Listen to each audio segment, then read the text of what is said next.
What's up again, everybody? Today we're going to make a video that I've been looking forward to so much, and the reason I've been looking forward to this video is because it ties into the spoiler card that I received from Legend Story Studios. By the way, if you don't know, I made a video on Blood on Her Hands. This card is incredible, it is so much fun, it is very powerful, and it is a specialization that has made Kassai, Centauri Sellsword, even more potent and dangerous than she already was in Blitz.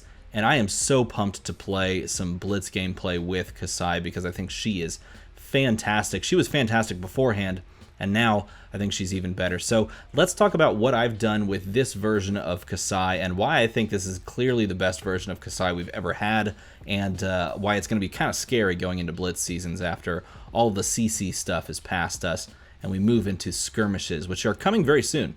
So Kassai here is a 4 intellect. God, if she had 4 health, this game would be over so quickly. No, 4 intellect, 20 health, young warrior hero, and she says your second sword attack each turn costs 1 less, which is great because we're going to attack twice with swords every single turn based on the way that this deck is created. It is guaranteed, and I'll show you why in a bit. At the beginning of your end phase, if you have attacked 2 or more times with weapons this turn, you create a copper token for each weapon attack that hit. And a copper token is basically just a little token that says pay 4, destroy it, and draw a card. Now, do you ever want to actually use that effect? Generally, no, but you can use coppers in Kassai decks to trigger specific effects. And just to get this out of the way, let's just show you those cards. Blood on Her Hands is what you want to use coppers for. It is a 0 cost specialization that says, as an additional cost to play this, destroy any number of copper you control. And for each copper you destroy, you get to choose these modes. You can choose each mode twice. So if you destroy 6 coppers, you can actually choose the entirety of this card and do all of those effects. The effects are this. Target one-handed weapon has +1 while attacking. Target one-handed weapon gains go again while attacking. Target one-handed weapon can be attacking twice on this turn, so it can come in twice. This is a disgustingly powerful card. It allows you to do really fantastically gross things, and it's very good. And so we want coppers, and we want to find this card, and then we want to play this card and win the game. Now, obviously, we're going to run 2 of those cards, and that's the linchpin of this because it is her specialization. But she can still do old-school Kassai things and play Cash-In.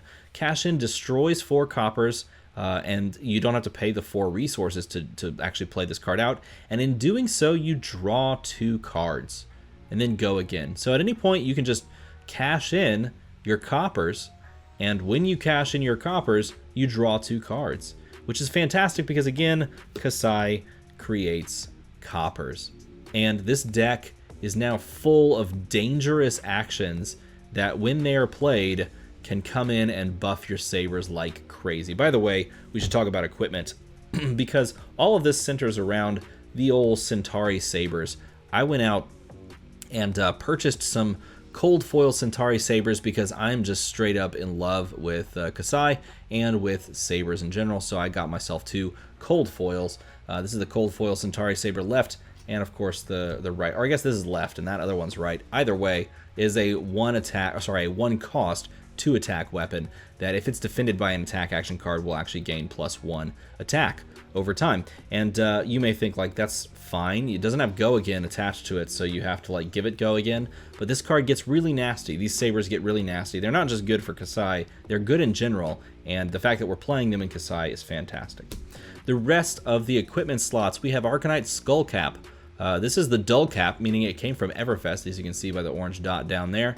I decided to put this one out there just because I had it, and why not? Skullcap is what I run just straight up in this deck. It allows you to have a fridge. You start at 3 more life, basically, than if you didn't run this card. Courage of Bladehold, legit MVP, because you destroy this after you've blocked with it once. You destroy this, and your sword attacks are free, which is great because, again, there's this card that we want to play called Blood on Her Hands, and when we play this and we choose like all modes, we can choose Twinning Blade as a mode, and in doing so, alongside of Courage of Bladehold, all of your attacks are free, and you've played Twinning Blade on both of your weapons. So basically, we're playing Lumina Ascension in a deck that doesn't allow you to run Lumina Ascension. Card's good, man. Okay, so I have Gallantry Gold here. This isn't the only like arm piece that you can run, but I run this just because it does allow you on a turn where you have an excess resource and some way to push damage. You can just jam extra damage in here. You don't have to run this, but I like it, and I have a cold foil, so I thought I'd flex a little bit. But it still has a block. Okay, it blocks for 1 and battle worn, and does give a nice little buff. On a turn where you can go really high with your swords, you might as well. If you don't want to do that, you can run Brave Forge Bracers, which are really good as well, because if you have the extra resource, you can just dump this turn after turn into like the second swing of your saber, like the second saber swing, and it just gives value that way. You don't run Kassai without running Valiant Dynamo. I feel like this is just the card. Man, these are just the boots that you just run, because we are always going to attack twice. Straight up, we're always going to attack twice. And so if we just chuck this out on our opponent's turn to block a little bit of damage for value, then it comes back to our turn, we attack twice, and the counter goes off. So this blocks for 1, but really it blocks infinitely, which is why it's fantastic. There's a lot of really good things going for Kassai, and this deck tries to capitalize on a lot of those things. So again, as I cough, excuse me, you know why we're playing the deck. Blood on Her Hands really good. Kassai is super solid. Let me show you why I say we're not going to miss on attacking twice. All of these cards give go again. Okay, all of these cards give go again. In fact, there's several other little things as well that they do, but all of these give go again. It's like I ran the numbers, I used a hypergeometric calculator. We're almost, I don't want to say almost, we are not missing go again triggers. Okay, it's like you're drawing into 1 every turn, and this is like not even considering the fact that you could just not play multiple from a hand when you draw into multiple, and you just arsenal 1. So if you arsenal 1, you can always have a go again waiting, which is fantastic. Super good. So here they are. Spoils of War is a great card. It has been since Crucible of War came out, when it was like one of the top Majestics that you wanted to go get. So of course we run 2 Spoils of Wars. There's the card text. If you've never read it, it gives go again, but it also gives a +2 buff, and it lets you create coppers. So of course we're running 2 reds. Hit and Run is a fantastic card. It has been since Crucible of War. We are running a full suite of hit and runs. There are some people that are cutting hit and run. Those people are definitely smart. But for me, I choose to run the hit and runs straight up. We're running a full set. There are people that are just like running the blues, and that's cool too. But I'm actually thinking about using this card not just for the go again effect, but also on a turn where we have multiple go again effects, giving the +3 buff. Because this is a really nice solid buff if you land it on that second swing. So we do have the yellows as well. And we, of course, have the blues for pitching, but you can also just run those out there. This card is probably the best go again effect so far in the deck, in the game, straight up. And so we're running a full suite of Blade Runners as well. It's basically, it's just like Glint the Quicksilver, and it gives a buff, because that's fair. It's just like, it's an attack reaction that we have to pay for, though, so I guess there's like moments where that's not as good. But this is a Glint the Quicksilver that costs 1 that buffs for 3 or 2 or 1. And so yeah, it's just really good. So we have a full suite of Blade Runners as well. Super easy too. These are all common cards except those first 2 that we talked about. So Blade Runner is a fantastic little card. The fact that Kassai has access to this, and all warriors have access to this card, it's going to see a lot of play. Now, of course, it only sees play in one-handed weapon decks, so you're not playing it with Dawnblade. We also do have Glint the Quicksilver as well, because it does give go again, and if we want to think about the reprise effect, it draws us a card. It cycles into more possibilities for damage output. Plus it pitches blue in a pinch. That's fantastic. The one thing that I really kind of want to change about this deck as I've messed around with it more and more is that it is definitely more red heavy than I'm used to as far as Kassai is concerned, but a lot of the cards now cost 0. Like for example, this In the Swing. This stack is all stuff that just provides a buff. This is like preemptive buffs. So these are action cards that give +1, +2, +3. I should say In the Swing doesn't actually do that. That is an attack reaction. We only run 1 In the Swing, so technically it should be in that pile. We'll talk about that more later. Push Forward is the best Blood on Her Hands? It's like the best non-Blood on Her Hands card in the deck, maybe, because Push Forward allows you to win games. If you're guaranteeing to a certain degree that you're going to attack twice, then you're always going to have this dominate effect. And just playing this card after like a swing, you know, like with a normal saber, giving it go again, and then coming across for even just 5, like normal saber plus push forward with dominate for 5 is solid. 5 dominate, you can push some damage, but there have been turns where I have literally pushed like 10 dominate and paid like 2 resources. Because this stack right here is full of 0 costs. So we do run 2 red push forwards. I'm so into this card, I may just run the yellows as well.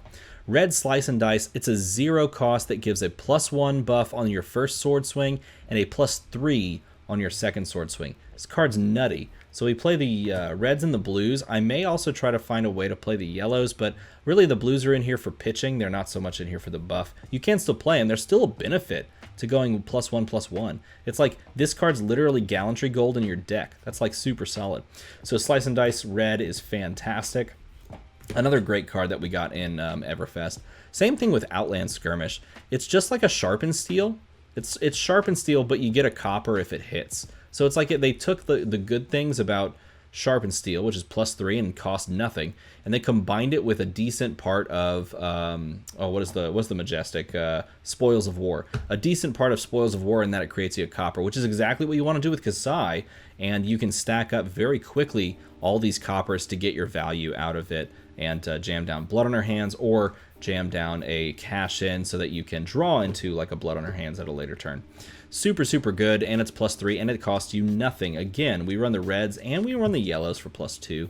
Also, these are good for pitching as well. I've found that the more I've messed with this deck, the more I realize I only need like 2-ish resources on just a general turn.